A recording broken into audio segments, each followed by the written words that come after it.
الشیطان الرجیم بسم اللہ الرحمن الرحیم۔ معزز ناظرین اکرام، السلام علیکم ورحمۃ اللہ وبرکاتہ۔ معزز ناظرین، آج کی ویڈیو میں آپ کے ساتھ استخارہ کرنے کی مکمل تفصیل شیئر کرنے لگا ہوں۔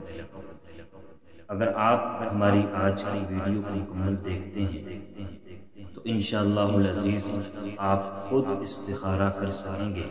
اور استخارہ کرنے کے مسائل سے آگاہ ہو سکیں گے، اور استخارہ کرنے کے لیے جو نماز استخارہ پڑھی جاتی ہے اس کو سیکھ سکیں گے، اور استخارہ کرنے کے بعد جو دعا کی جاتی ہے اس دعا کو سیکھ سکیں گے اور اس کا ترجمہ جان سکیں گے۔ اور اس کے علاوہ استخارہ کرنے کے فضائل، استخارہ کے مسائل، استخارہ کرنے کی شرائط اور استخارہ کرنے کے بعد جو ہمیں اشارہ ہوتا ہے اس کے حوالے سے انشاءاللہ مکمل تفصیل آج کی ویڈیو میں آپ کے ساتھ شیئر کرنے لگا۔ معزز ناظرین اکرام، سب سے پہلی اور بنیادی بات یہ ہے کہ استخارہ کہتے کسے ہیں۔ استخارہ جو ہے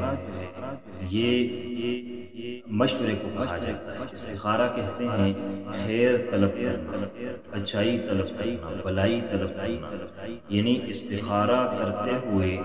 ہم اللہ تبارک و تعالی سے اپنے جس کام کے لیے استخارہ کر رہے ہیں اس میں اللہ سے خیر طلب کرتے ہیں، اچھائی طلب کرتے ہیں کہ یا الہ العالمین، ہم جو کام کر رہے ہیں اگر یہ ہمارے حق میں بہتر ہے تو تو ہمیں اس کام کو کرنے کی توفیق عطا فرما، اور یہ کام اگر ہمارے حق میں بہتر نہیں ہے تو تو ہمیں اس کام کو کرنے سے بچا۔ اس لیے یہ استخارہ ہوتا ہے،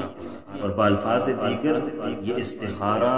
اللہ تبارک و تعالی سے مشورے کا نام ہے۔ جس طرح ہم لوگوں سے کسی کام کے سلسلہ میں مشورہ کرتے ہیں تو یہ مشورہ کرنا سنت ہے،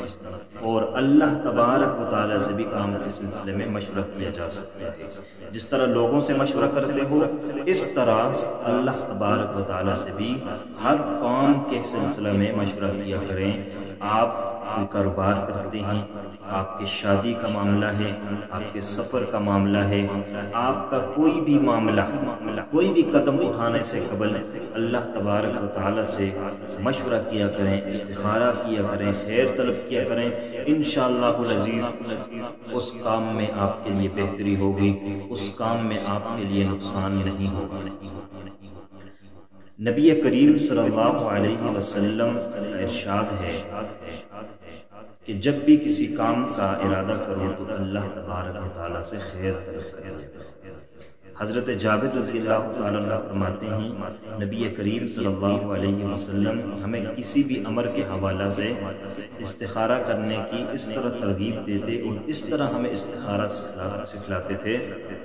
جس طریقے سے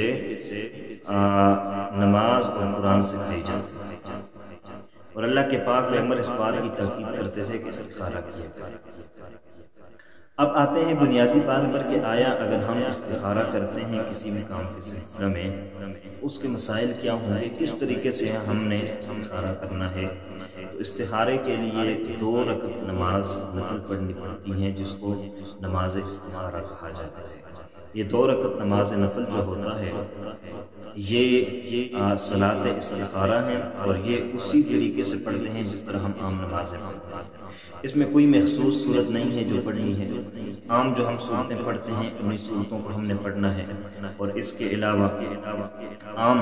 روٹین میں جس طریقے سے ہم کوئی نفل پڑھتے ہیں یا نماز پڑھتے ہیں اسی نیت کے ساتھ،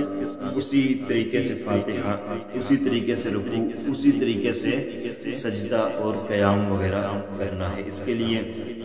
نیت میں صرف اور صرف اتنا ارادہ کر لینا ہے کہ میں 2 رکعت نماز استخارہ پڑھتا ہوں۔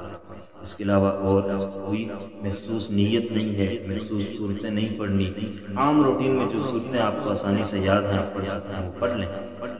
اور نماز استخارہ پڑھنے کے بعد پھر ایک دعا ہے جس کو دعائے استخارہ کہا جاتا ہے،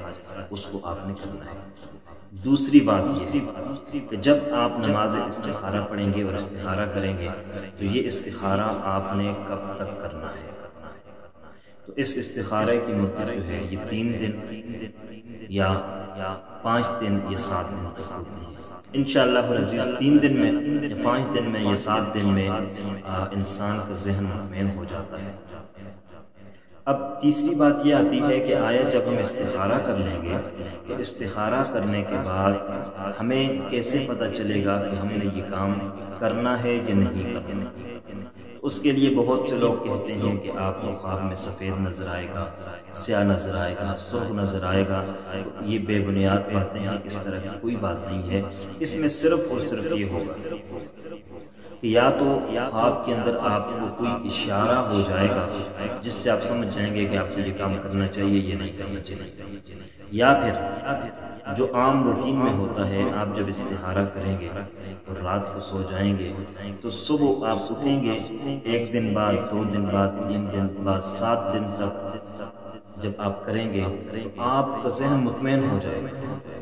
یعنی یا تو آپ کا ذہن ایک کام کی طرف جھک جائے گا، یا تو آپ کہیں گے یہ کام کرنا ہے، یا آپ کہیں گے نہیں کرنا۔ جب آپ نے کہا کہ ہم نے کرنا ہے، یعنی مطمئن ہو گیا ذہن کہ میں نے یہ کام کرنا ہے، تو گویا سمجھ لیں کہ اللہ کی طرف سے اس کام میں خیر ہے، یہ کر لینا چاہیے۔ اور آپ کا ذہن اگر مطمئن نہ ہو، آپ سمجھیں کہ یہ کام نہیں کرنا چاہیے، پھر اس کا مطلب یہ ہے کہ اللہ کی طرف سے اشارہ یہ ہے کہ یہ کام نہیں کرنا چاہیے۔ اور اگر کوئی اشارہ بھی نہ ہو 7 دن بعد، یہ بات بڑی اہم ہے، 7 دن بعد کوئی اشارہ بھی نہ ہو تو اس کے بعد اگر آپ وہ کام کر لیتے ہیں، اس میں اللہ تبارک و تعالیٰ آپ کے لیے خیر اور اچھائی ڈال دیتے ہیں، وہ کام آپ کے لیے بہتر ہوتا ہے۔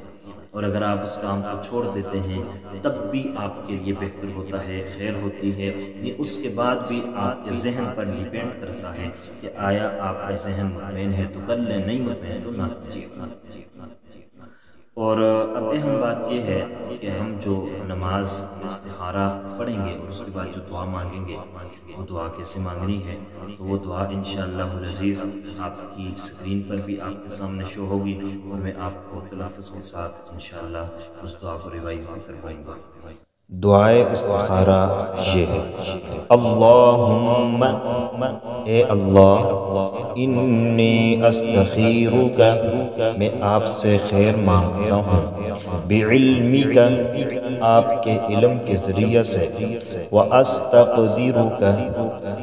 اور طاقت مانگتا ہوں، بقدرتک،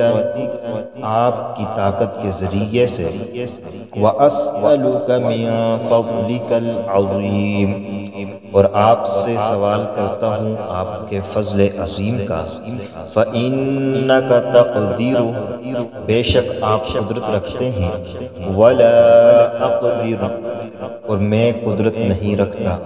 وتعلم، اور آپ جانتے ہیں، ولا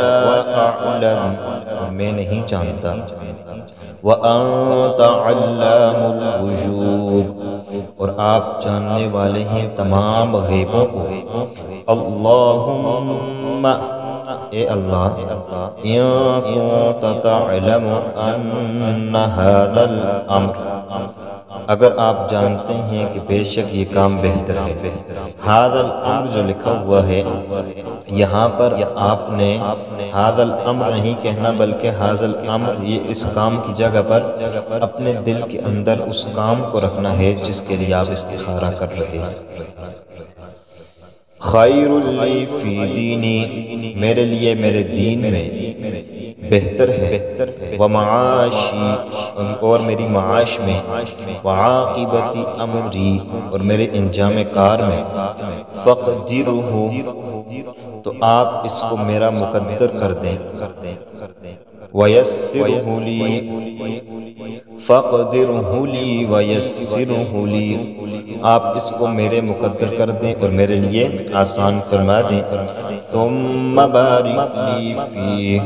پھر آپ اس میں میرے لیے برکت ڈال دیں، وَإِن كُنتَ تَعْلَمُ أَنَّ هَذَا الْأَمْرَ، پر اگر آپ جانتے ہیں کہ بے شک یہ کام برا ہے، شر لی فی دینی و معاشی و عاقبت امری، میرے لیے برا ہے میرے دین میں، یہ میری معاش میں اور میرے انجام کار میں، فاصرفہ عنی، تو اس کو پھیر دیں مجھ سے، واصرفنی عنہ، اور مجھے اس سے پھیر دیں، واقدر لی الخیر، اور میرے لیے بلائی مقدر کر لیں، حیث کان ثم ارضنی بہ، جہاں بھی ہو پھر مجھے راضی کر دیں اس کے ساتھ۔ یہ دعا ہے، ھذا الامر پر آپ نے اس کے اندر اپنا جو کام ہے، جس کام کے لیے آپ استخارہ کر رہے ہیں، اس کو اپنے ذہن میں رکھ دیں، انشاءاللہ العزیز آپ کے لیے بہتر ہوگا۔ اس طریقے سے آپ نے دعائے استخارہ پڑھ لینی ہے، اور پڑھنے کے بعد آپ نے بوضو ہی سو جانا ہے انشاءاللہ العزیز۔ 3 دن کے اندر یا 5 دن یا 7 دن کے اندر اللہ تبارک و تعالی آپ کو اس کام، اگر وہ آپ کے لیے خیر والا ہے تو قدرت عطا فرما دیں گے، اگر خیر والا نہیں ہے تو آپ کو اس کام سے پھیر دیں گے۔ اللہ پاک ہمارے ہر کام میں آسانی فرمائے، اور امید ہے کہ آپ کو ہماری آج کی ویڈیو پسند آئی ہوگی۔ مزید اچھی ویڈیوز دیکھنے کے لیے ہمارے چینل کو ضرور سبسکرائب کیجئے گا۔ سانس نے اگر وفا کی تو انشاءاللہ العزیز نئی اچھی ویڈیو کے ساتھ آپ کی خدمت میں حاضر ہوں گے۔ اللہ حافظ، السلام علیکم ورحمۃ اللہ وبرکاتہ۔